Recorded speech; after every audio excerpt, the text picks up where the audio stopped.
ఉత్తరం చూద్దామండి. రమణి గారు వైజాగ్ నుండి రాస్తూ ఉన్నారు.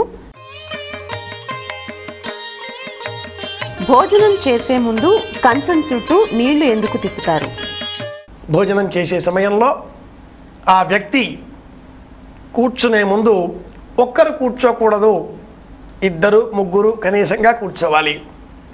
ఒక్కళ్ళనే తింటున్నామండి అనుకున్నప్పుడు కూడా మరి ఒక పళ్ళెల్లో కాసింత శాస్త్రానికైనా పప్పు కూర అన్నం వడ్డించుకోవాలి. అలా ఒక్కరు కూర్చొని కుంభాలు మేయకూడదు. కేవల ఆఘోభవతి కేవల అది ఒక్కరు కూర్చొని తింటే పాపపు ముద్దను రాశిగా పోసుకొని తిన్నట్లే అంటుంది వేదం.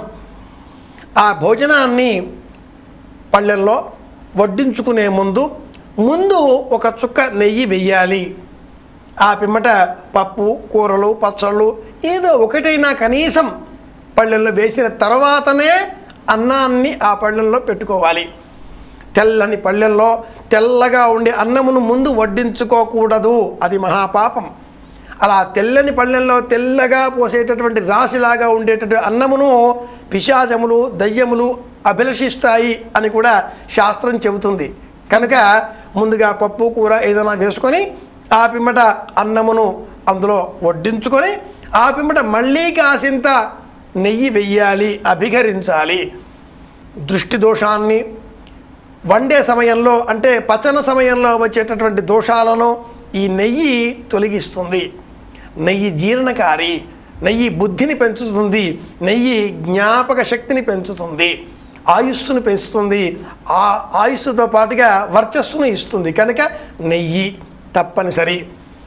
అలా అభికరించిన పిదప చేతిలో నీరు పోసుకొని ఆ పళ్ళెం చుట్టూరా ఇలా తిప్పడం ఎందుకు అని ప్రశ్నించారు. ఈ పదార్థం ఇప్పుడు భోజనం చేయడానికి సిద్ధపడి ఉన్నది. నేతి చుక్క పదార్థాలు మళ్ళీ నేతి చుక్క ఇలాగా ఈ పదార్థం అంతా కూడా ఇప్పుడు ఎవరైనా తినొచ్చు. అయితే ఈ పదార్థం నేను మాత్రమే తినాలి, ఇది నాకు మాత్రమే అనుకోవడం స్వార్థహేతు అవుతుంది.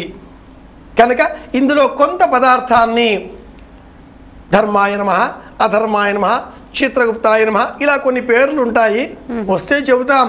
లేని పక్షంలో ఆ పళ్ళెంలోంచి కొన్ని మెతుకులను తీసి పళ్ళెం బయట పెట్టాలి. కుడి చేతి వైపున కొన్ని మెతుకులను పెట్టి వాటిని వదిలిపెట్టి అప్పుడు కంచం చుట్టూరా నీళ్లు తిప్పి గాయత్రీ మంత్రం చదువుతారు. ఈ పళ్ళెల్లో ఉన్న పదార్థం ఇప్పుడు నేను తింటున్నాను, ఈ పదార్థం నాకు ఉద్దేశింపబడింది, ఇంకెవరూ దీనిని ఆశించకూడదు, దృష్టి దోషం దీనికి తగలకుండుగాక అన్న అర్థంతో కొంత పదార్థాన్ని బయట పెట్టాం. కొన్ని లక్షల కోట్ల బ్యాక్టీరియా సూక్ష్మక్రిములు మన చుట్టూ ఉంటాయి. అవన్నీ ఈ పదార్థాన్ని ఆశ్రయించకుండా ఆ పదార్థాన్ని నీటితో సంప్రోక్షణ చేసి ఇది నాది, నేను తింటున్నాను అని చెప్పడం.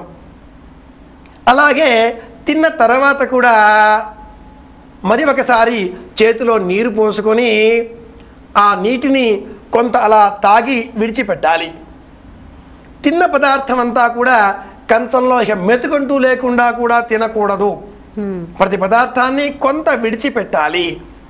సూక్ష్మక్రిములు జంతుజాలం ఎన్నో మనల్ని ఆశ్రయించి ఉంటాయి. మనం వేసేటటువంటి ఎంగిలి ఒకవేళ సింక్లో కడిగినా అందులో ఉండేటటువంటి సూక్ష్మక్రిములు జీవులు అన్నీ బతకాలి. ఈ లోకంలో చీమకు కూడా ఆహారం లభించాలి. అలాగే అది కూడా గర్వంతో దాని జీవితం గంటో 2 గంటలో సంతోషంగా బతకాలి. మనం మాత్రమే ఉండాలి అనే ఆలోచన కారణంగానే ఈ ఆచారాలు సంప్రదాయాలన్నీ కూడా భ్రష్టు పట్టిపోతున్నాయి. నాతో పాటు అందరూ ఉండాలి, అందరితో పాటు నేను ఒక్కడే అనేటటువంటి విశ్వమానవ వినీడ ఆకాశంలో మంచి ఊహలు మానవత్వపు భావనలు పరిమళించాలి అంటే సనాతన భారతీయుల్లో ఉండేటటువంటి ఆచారాలు పాటించాలి. ఈ అన్నం చుట్టూరా నీళ్లు తిప్పడంలో